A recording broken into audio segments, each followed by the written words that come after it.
Hey guys, it's Brittany.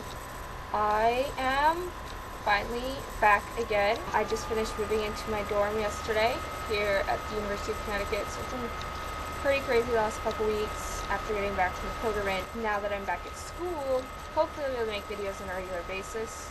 I couldn't really while I was home. Siblings running around, little farm. I was constantly busy. So, today I plan on speaking about love.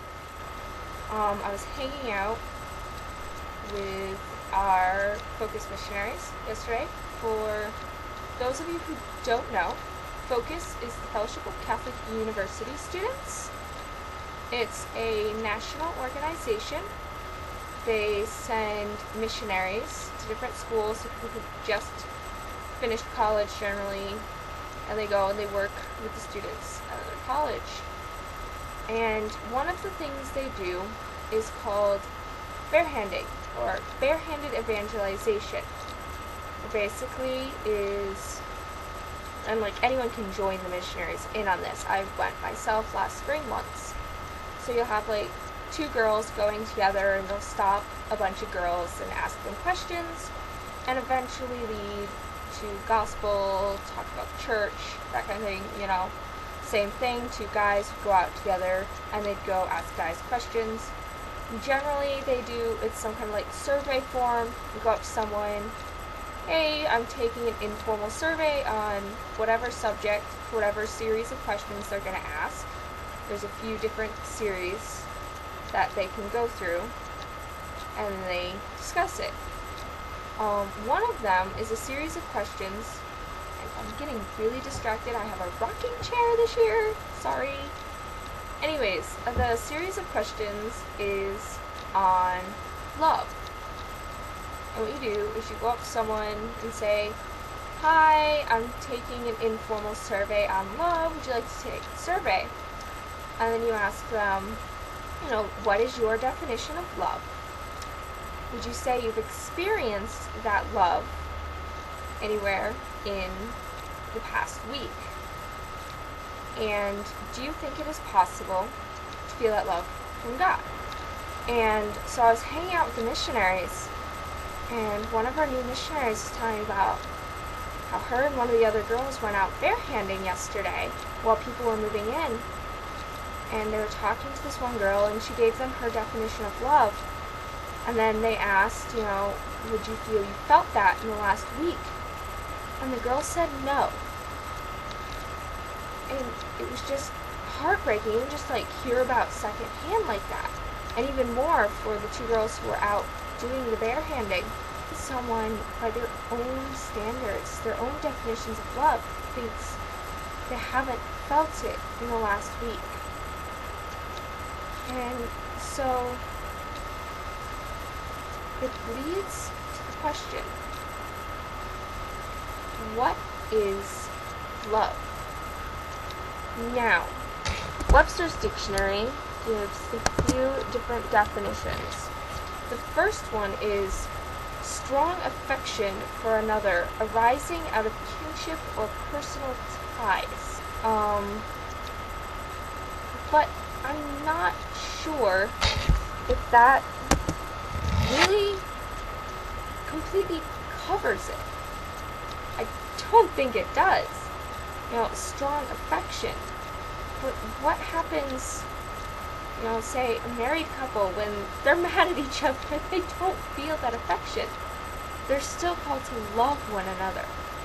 You know, we are called to love our enemies. Now, I obviously don't feel a strong affection for my enemies, but I do still love them. Which brings me to Webster's fourth definition, which I feel should be slightly higher, and it's an unselfish, loyal, and benevolent concern for the good of another, as in the fatherly concern of God for humankind, or brotherly concern for others. There was a saint I can't remember who, said something along those same lines, that to love someone is to want their good above your own, no matter how you feel about them, to always be praying for that person's good. That is love. When God looks down on us, He looks on us with pure love, just as that definition of Webster's dictionary says. Every time we fall, He stands there with arms open to pick us back up again. A dear friend of mine, a religious brother, is always telling me, he says, the saint isn't one who thinks that she can fly, but one who knows that every time she falls, she only has to raise up her arms and the perfect Father will pick her back up again. Because God is love, and God cannot go against His nature, which means He will always love His children.